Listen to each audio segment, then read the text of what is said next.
मित्रों, हमारे YouTube channel में आपका हार्दिक स्वागत है।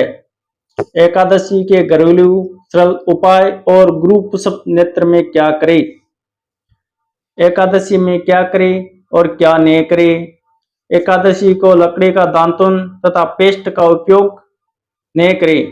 नींबू, जामुन या आम के पत्ते लेकर चबा ले और अंगुली से कंठ शुद्ध करें। पेड़ से पत्ता तोड़ना भी वर्जित है। अंत स्वयं गिरे हुए पत्तों का सेवन करें। स्नान आदि करके श्री गीता जी का पाठ करें। श्री विष्णु सहस्त्र नाम का पाठ करें। हर एकादशी को श्री विष्णु सहस्त्र नाम का पाठ करने से घर में सुख शांति बनी रहती है।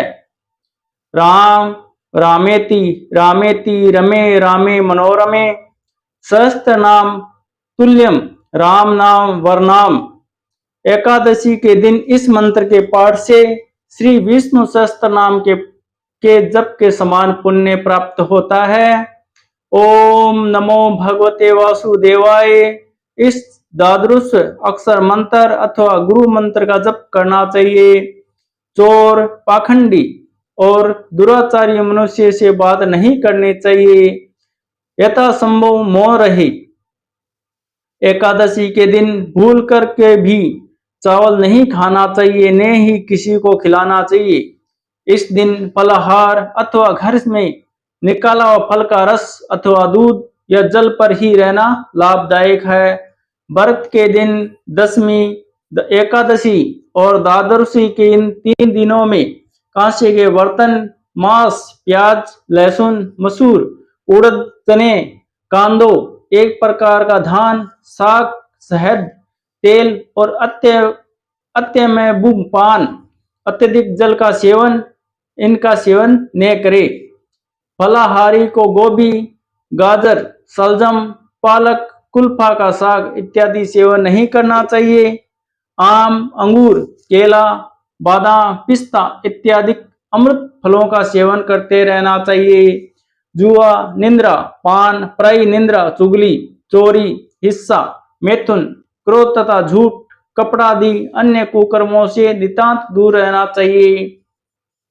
भूलवश किसी निंदक से बात हो जाए तो इस दोष को दूर करने के लिए भगवान सूर्य के दर्शन तथा धूप दीप से श्री हरि की पूजा करके क्षमा मांग लेनी चाहिए।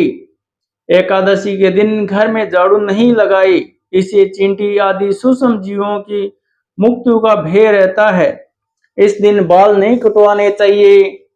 इस दिन यथाशक्ति अन्नदान करे, किंतु स्वयं किसी का दिया हुआ अन्न कदापि ग्रहण न करे। एकादशी की रात में भगवान विष्णु के समीप जागरण करना चाहिए। जागरण रात्रि 1 बजे तक करे। जो श्री हरि के समीप जागरण करते हैं, रात में दीपक जलाता है, उसका पुण्य 100 कल्पों में भी नष्ट नहीं होता है। इस विधि से व्रत करने वाला उत्तम फल को प्राप्त करता है। विशेष हर एकादशी को श्री विष्णु सहस्त्र नाम का पाठ करने से घर में सुख शांति बनी रहती है। एकादशी के दिन इस मंत्र के पाठ से विष्णु सहस्त्र नाम के जप के समान पुण्य प्राप्त होता है। एकादशी के दिन बाल नहीं कटवाने चाहिए। एकादशी को सिमी सेव का खाए, अन्यथा पुत्र नाश होता है। जो दोनों पक्षों की एकादशियों को आंवले के रस का प्रयोग करके स्नान करते हैं, उनके पाप नष्ट हो जाते हैं। 17 सितंबर 2025 बुधवार को इंद्र एकादशी है। इंद्र एकादशी व्रत से बड़े बड़े पापों का नाश हो जाता है। ये नीच योनि में पड़े हुए पितरों को भी सदगति देने वाली है। इसका महात्म्य पढ़ने सुनने से मनुष्य के सब पापों से मुक्त हो जाता है। 18 सितंबर 2025 गुरुवार को सूर्योदय से सुबह 6:32 तक गुरु पुष्प अमृत योग है। 108 मोती की माला लेकर जो गुरु मंत्र का जप करता है श्रद्धा पूर्वक, तो 27 नेत्रक्ष के देवता उस पर खुश होते हैं। और नेत्रों में मुख्य है पुष्प नेत्रक्ष, और पुष्प नेत्रक्ष में पुष्प नेत्रक्ष के स्वामी है देवगुरु बृहस्पति। बृहस्पति पुष्प नेत्र समृद्धि देने वाला है। संपत्ति देने और बढ़ाने वाला है, संपत्ति बढ़ाने वाला है, उस दिन बृहस्पति का पूजन करना चाहिए। बृहस्पति को हमने नहीं देखा है तो सदगुरु को ही देखकर उनका पूजन करें और मन ही मन में मंत्र बोले, ओम एम कलीम बृहस्पते नमः, ओम एम कलीम बृहस्पते नमः। कैसे बदले दुर्भाग्य को सौभाग्य में।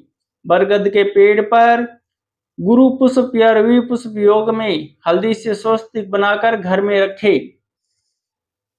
शिव पुराण में पुष्प नेत्र को भगवान शिव की विभूति बताया गया है। पुष्प नेत्र के प्रभाव से अनिष्ट कर दोष भी समाप्त और निष्फल हो जाते हैं और हमारे लिए पुष्प नेत्र के पूरक बनकर अनुकूल फलदायी हो जाते हैं। सर्व सिद्धि कर पुष्प, इस शास्त्र वचन के अनुसार पुष्प नेत्र में सर्व सिद्धि करे। पुष्प नेत्र में किए गए श्राद्ध से पितरों को अक्षय तृप्ति होती है तथा कर्ता को धन पुत्र आदि की प्राप्ति होती है। इस योग में किया गया जप, दान, ध्यान, पुण्य महाफलदायी होता है, परंतु पुष्प में विवाह से संबंधित सभी मांगलिक कार्य वर्जित है। ओम नमः शिवाय, हर हर महादेव, हर हर महादेव। ओम नमः शिवाय, ओम नमः शिवाय, ओम नमः शिवाय।